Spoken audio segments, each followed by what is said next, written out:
Тасын жыламағын, жай түсіп жатқанда да құламадың. Тәңірімнен мен едім ғой сұрағаным, сондықтан да жыламағын. Бармын ғой, тірімін ғой, қасындамын, өлмеймін мен өзіңдей асылданмын. Таусылып өз-өзінен шашылмағын, байырғы берекенді қашырмағын.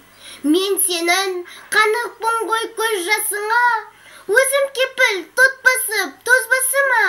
2 жыр жазсам, соның бірін саған арнап, шеше деп жаздым ылғи сөз басынан. О, Тәңірім, кешіре көрсін кесірімді, аспанға жазам сенің есіміңді. Шеше, сен бақыттысың, тербете бер қубат алдан иілген бесігіңді.